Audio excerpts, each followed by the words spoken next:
नमस्ते।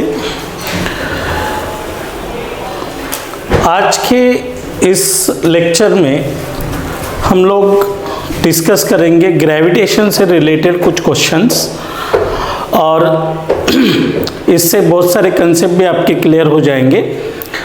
तो इसमें पहला क्वेश्चन है, देखना आपके स्क्रीन के ऊपर। क्वेश्चन ये बोल रहा है कि in an imaginary planetary system the central star has the same mass as our sun but is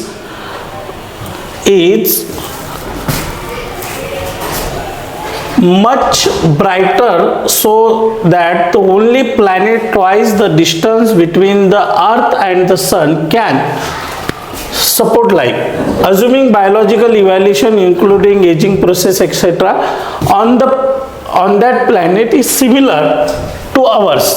What would be the average lifespan of the human on that planet in terms of its natural year? Average lifespan of the human on the earth may be taken as 70 years. Okay.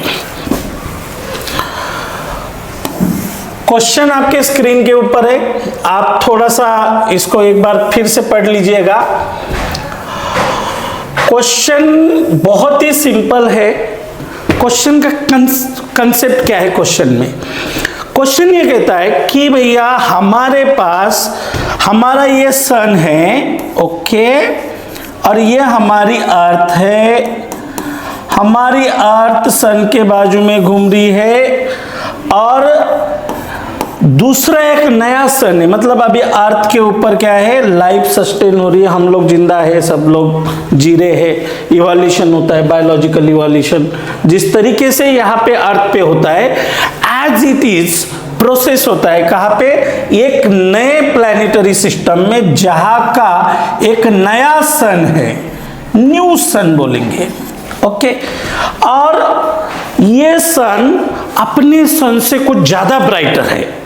अब अपने को पता है कि अर्थ सन के नज़दीक अगर अपन जाएंगे तो अपने को पता है कि वहाँ पे तो मतलब जो रेडिएशन है वो बहुत ज़्यादा इंटेंसिटी के आएंगे, तो अपन वहाँ पे लाइफ सस्टेन करना मुश्किल हो जाएगा। तो वैसे ही इन्होंने ये बताया कि ये जो नया सन है वो नया सन कुछ ज़्यादा ब्राइटर है एज कम्पेयर टू आवर सन, और इस वजह से इस नए सन से जिस प्लैनेट का डिस्टेंस अर्थ और सन के बीच में जो डिस्टेंस है उसके कंपैरिजन में अगर डबल है, समझ में आ रहा है?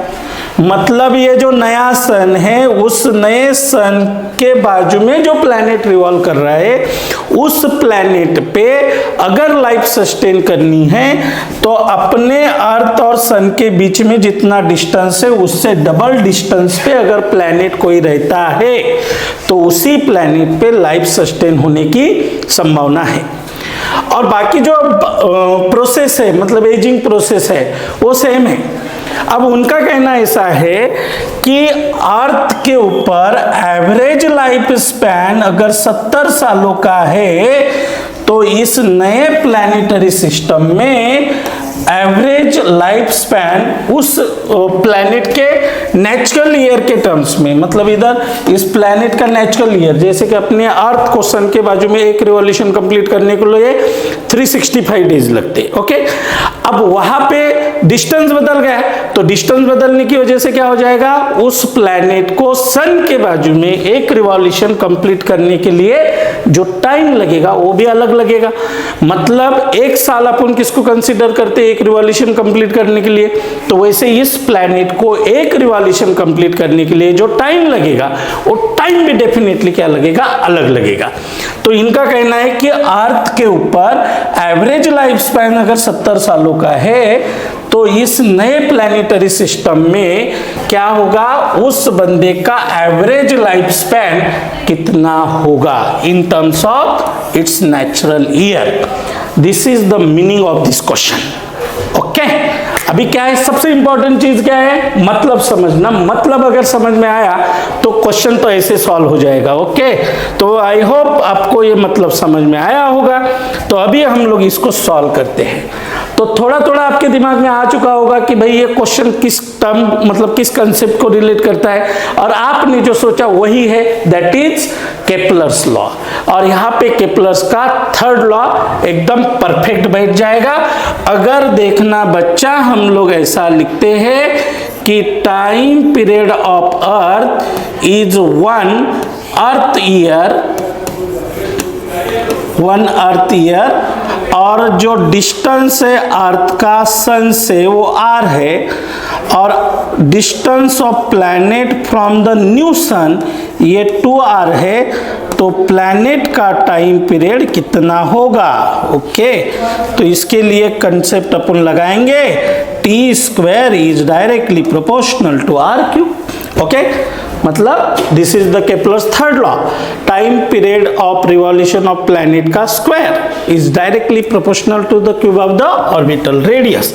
तो बच्चा हम लोग लिखेंगे टीपी अपॉन टीई का स्क्वायर बराबर आरपी अपॉन आरई का होगा क्यूब। आरपी की वैल्यू है बच्चा 2r, आरई है r, इसका बनेगा क्यूब, r ने r को काट दिया, TP upon TE, TP upon TE का स्क्वायर बराबर यह बन जाएगा 8। अब इसका अगर स्क्वायर रूट लेते हैं तो टीपी अपॉन टीई ये बनेगा 2√2। ओके, तो मतलब बना ये कि भैया जी अपन इसका कलर बदल देते हैं थोड़ा सा तुमको समझने के लिए। ओके, तो टीपी की वैल्यू बन गई बच्चा 2√2 टीई, इसको लिखेंगे टीपी बराबर 2√2 अर्थ ईयर।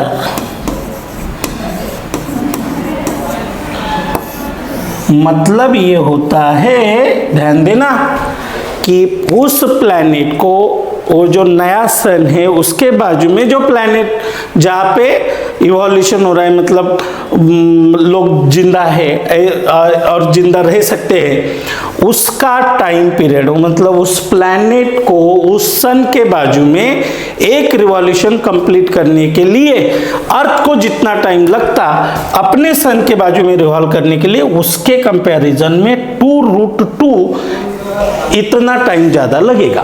ओके, अब ये तो 1 नेचुरल ईयर की वैल्यू हो गई, मतलब 1 नेचुरल प्लैनेट ईयर, या इसको अपन ऐसा बोल सकते हैं कि 1 planet year is equals to 2√2 earth year. Okay, मतलब 1 टीपी बोले तो 1 प्लैनेट ईयर, तो 1 प्लैनेट ईयर बराबर 2√2 अर्थ ईयर। अब ये हुआ 1 प्लैनेट ईयर की वैल्यू। अपने को बताना क्या है कि भाई अगर कोई बंदा अर्थ पे 70 साल तक जिंदा रह सकता है तो वहां पे वो कितने साल जिंदा रहेगा। अब उसके लिए क्या करेंगे तुम लोग कि जैसे कि 70 earth year, okay, 70 earth year बराबर how much planet year, means you have to convert 70 earth year into planet years. Okay, तो देखना, ध्यान देना, 1 प्लैनेट ईयर की वैल्यू है 2√2 अर्थ ईयर, मतलब 1 अर्थ ईयर बराबर क्या हो गया तुम्हारा कि जैसे कि इसको अपन बोलेंगे x, तो 70 अर्थ ईयर बराबर x प्लैनेट ईयर।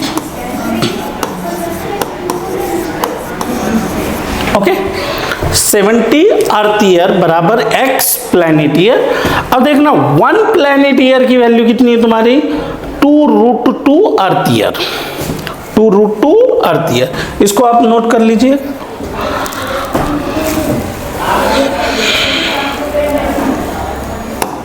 देखिए, मतलब 70 earth year is equals to X planet year, और प्लैनेट ईयर की वैल्यू, 1 प्लैनेट ईयर की वैल्यू है 2√2, 1 second, sorry, 70 earth year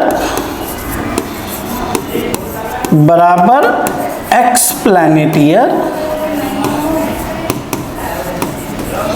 okay, so therefore x बराबर क्या बनेगा, 70 डिवाइडेड बाय 2√2 प्लैनेट ईयर, क्योंकि हमने वहां पे निकाला था ये। मतलब 1 प्लैनेट ईयर मतलब 1 अर्थ ईयर बराबर क्या है, 1 अर्थ ईयर का वैल्यू तुम्हारा यहाँ पे अपन ने निकाला था 1, जैसे कि 1 प्लैनेट ईयर, ठीक से समझ लीजिएगा, 1 प्लैनेट ईयर बराबर 2√2 अर्थ ईयर, अर्थ ईयर। तो इसी से अपन 1 अर्थ ईयर बराबर 1/2√2 प्लैनेट ईयर लिख सकते हैं। ओके, सो अर्थ ईयर की जगह पे मैंने क्या कर दिया, 1/2√2 प्लैनेट ईयर डाल दिया। अब इसको अगर सॉल्व करेंगे तुम लोग तो लगभग ये 25 प्लैनेट ईयर बन जाएगा। Okay, done. अब ये कैलकुलेशन का पार्ट आप लिख दीजिए, देख लीजिएगा। ओके, ये तो आप कर ही सकते हो, मेन चीज है समझना। ओके, तो देखना, जो बंदा अर्थ के सरफेस पे 70 साल जिंदा रह सकता है, वो बंदा उस नए प्लैनेटरी सिस्टम में क्या 25 साल तक जिंदा रहेगा। अब देखना, बात ऐसी है कि 25 साल वो 70 साल के बराबर होगी, ये आप लोग समझ लो पहले, क्योंकि वो 25 साल मतलब वहां पे एक रिवॉल्यूशन कंप्लीट करने के लिए जो टाइम लग रहा, वो टाइम डेफिनेटली यहाँ के टाइम से ज्यादा है। और वो आपको एक नोट भी लिख के दिया था कि जैसे कि अर्थ और सन के बीच में का डिस्टेंस अगर डबल हो जाता है तो अर्थ को सन के बाजू में एक रिवॉल्यूशन कंप्लीट करने के लिए 1032 दिन लगते हैं लगभग। मतलब उस प्लैनेट ईयर का एक साल बोले तो अपने अर्थ के 1032 दिन होंगे, 365 दिन के कंपैरिजन में उधर 1032 दिन होंगे। तो एवरेजली लाइफ सेम ही है। ओके, लाइफ इज सेम, लेकिन प्लैनेट ईयर के टर्म्स में काउंट किया जाएगा तो वो लगभग 25 साल बन जाएगा। Thank you. ये आपका पहला क्वेश्चन था।